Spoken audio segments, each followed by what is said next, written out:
Hey, I'm Dave Pomeroy. I'm here to talk to you about the Rocktron Utopia B300 bass system. It's a really versatile multi-effects unit that you can use to just create some really simple, good tones, and you can also get some really outrageous sounds out of it and everything in between. So we're going to kind of give you a little tour through the unit. I'm going to start by just showing you a few of the preset sounds. I'm using preset number 1, which is called Utopia Rocks. I turned off a couple of the effects in it. We'll show you how to do that later. But that's just a real straight ahead clean sound, as you can hear. But then just a step away, you can get all the way into kind of a Leslie sound. This is one I really like. It's called Bass Leslie. Imagine that. And with the expression pedal, you can back it down, get a nice slow effect. And then as you can hear when you hit the expression pedal, it'll give you that nice chimey fast sound like a Leslie pedal going from fast to slow and back again. Also got some nuttier sounds. Here's one called Lucky Man.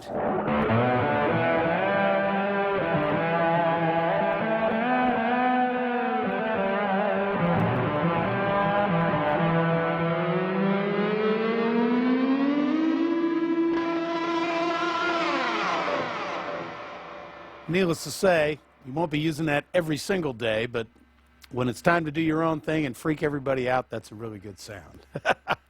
There's also some great tremolo kind of stuff in here. This is one I really like. It's called Pink Days, where you get a little wobble action.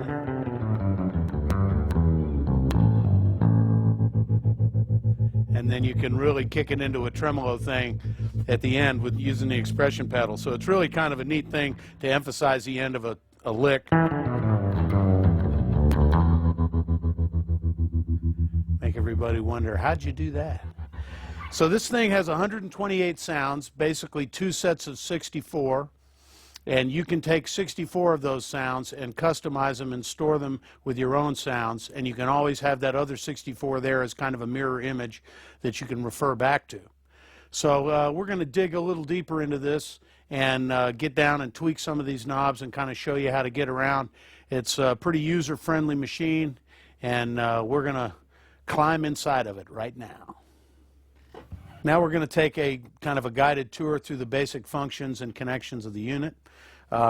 Starting over here, we've got an expression pedal, which you can use as a volume pedal, but will also allow you to program certain functions of the patches through the pedal as well. And starting here, we have an expression pedal out if you want to use a second expression pedal. Then we've got an effects loop. If you've got a favorite stomp box that you just can't live without, you can put it in here and return it, and that way you'll still be able to use that like you always have, but also be able to take advantage of all the great features of the Utopia. Here's the input for the bass. That's pretty self-explanatory. You plug it in right there. Here's your outputs. If you're just using 1 amp, you want to go through the left side, which is mono. If you've got a stereo rig, or if you're recording, especially if you're using some effects that have some nice stereo images, you can use both of them. Then, of course, you've got an aux input if you're playing along with a track or something that you want to plug in and play through the unit. Then you've got a phone's output for headphones, so your parents won't scream at you for playing it on 11 at 2 in the morning. Here's a USB out, so you can go straight into your computer, and then MIDI in and out, which also will give you the opportunity to have more control through external MIDI, or also send MIDI signals to other devices as well if you're hooking these up in a chain of sorts. You've got your power and your on-off switch. Then looking at the controls of the unit itself, these 4 buttons really kind of drive this thing. Starting with the preset select button, this obviously takes you from one sound to another.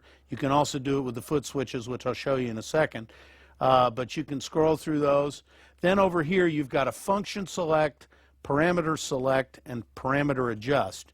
And don't get freaked out. It's really pretty easy to use. You start with, always start on this side, the right, with the function select. This basically runs you through a menu that shows you all of the different options you've got on any given patch. And you can go through those, and once you say, okay, I want to mess with the flanger on this one. So then you go to the parameter select. Right now the flanger's out. This This will give you the different parameters of the flanger, levels of the different sides. You can go through here, find the parameter you want to adjust, and then once you find that one you want to adjust, for example, just as simple as turning it on and off, you go over here to adjust, and that'll give you your options, in or out. And this little button here with the says store with the red light, this will tell you as soon as I put the flanger in, it's telling me by lighting up that I've now changed it. And if you want to keep that, all you got to do is push that button. It'll ask you if you want to store it at the preset, and you'll say sure. And there you have it. So now I have the same exact sound, but with the flange. And you can hear it there. And then if I want to turn it off, I just repeat that very same stuff. I go to Function Select. I find flanger. Go over here to adjust, turn it back out. Store it.